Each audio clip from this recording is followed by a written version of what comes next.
كل الاحترام وكل التحية وكل الدعم وكل التقدير لاخواتي وحبايبي المغاربة.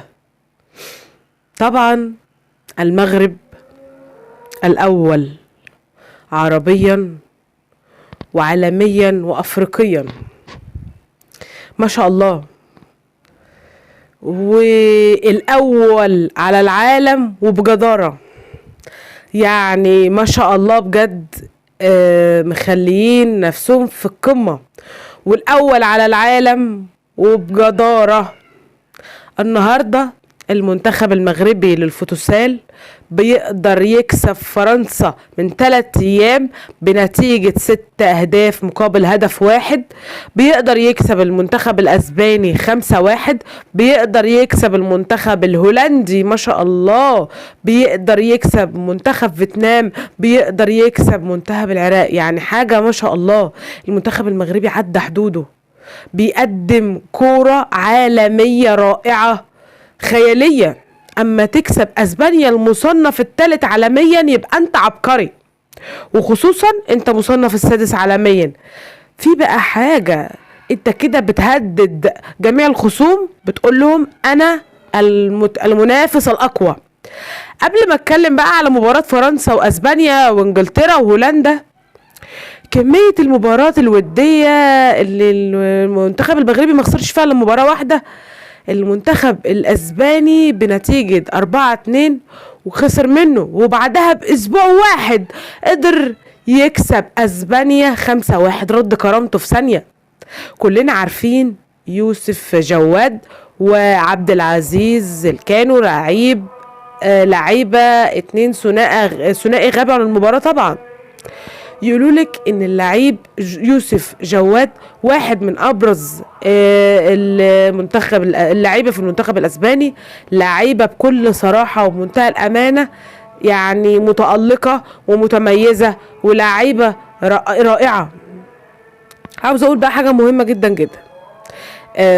لما تيجي تسمع تصريحات للعيبه المنتخب الاسباني والمغربي، بجد ما تحطهمش في مقارنة، اوقف احترام للمغربي.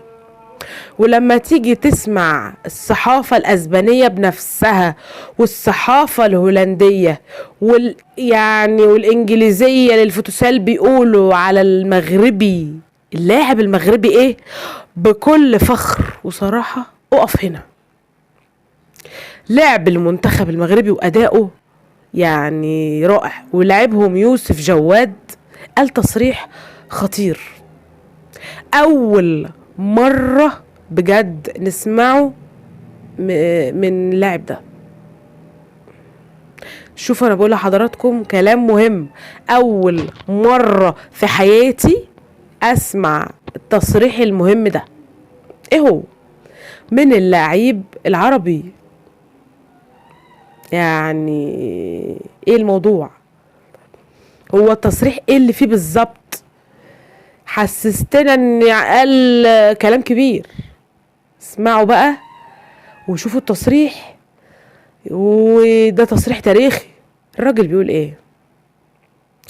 الراجل بيقول احنا رايحين هدفنا الفوز بطولة كأس العالم للفوتوسال. عمرك يعني بأمانة، عمرك بأمانة يعني سمعت الكلام ده قبل كده؟ وبكل ما تملكه في دنيتك بأمانة الله، يعني بجد عمرك شفت لعيب عربي في أي لعب بيقول احنا رايحين بهدف يعني تحقيق كأس العالم للفوتوسال؟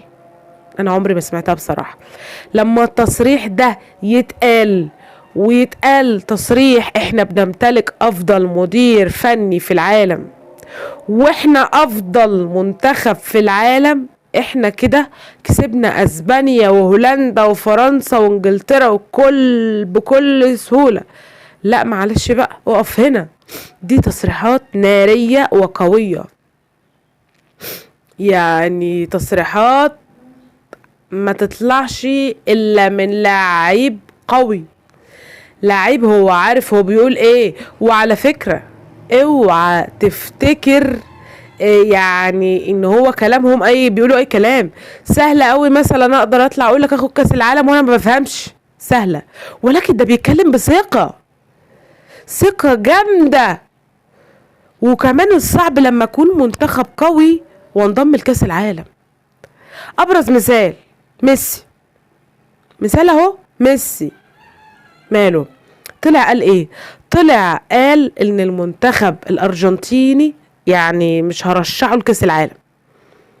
ميسي طلع بنفسه قال كده في 2014، وقال 2010 نفس الكلام، و2018. يعني في 2022 بقى ميسي بنفسه قال احنا مرشح الاول للفوز وبعد خسارة السعودية. بصوا التصريحات والعقليات يعني اللي احنا هنصادفها. اللي انا بقوله ده المغاربة بيمتلكوه للعقلية بتاعت ميسي. فاهمين حاجة؟ يعني عاوز اوضح بس الرسالة، يعني فاهمين قصدي؟ فاهمين انا بقول ايه؟ بجد انا نفسي تفهموا انا بقول ايه بالله عليكم. تصريح خطير، تصريح ناري وخطير بجد من الاخر.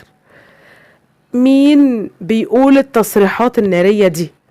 مين لاعب عربي قبل كده في التاريخ جه وقال ان المنتخب المغربي مرشح، ولا المنتخب المصري مرشح، ولا المنتخب مين فلان اللي مرشح؟ ولا واحد، ولا لاعب شفته قال كده. ما عندهمش الجرأة الا من اللاعب القوي اللي طلع وقال كده. عاوز اقول برضو كلمتين مهمين وكلمتين في الصميم، عاوزة يعني من حضرتك تفهمهم وتدقق معايا فيهم كويس جدا. المنتخب المغربي وعلى ما اقوله شهيدة بجد، اللي كسب فرنسا واسبانيا وانجلترا وكسب العراق ما شاء الله ومصر وانجولا وكسب جميع المنتخبات اللي في العالم. شفتوا صحيفة اتكلمت عنه؟ شفتوا صحيفة اتكلمت عنه؟ مفيش.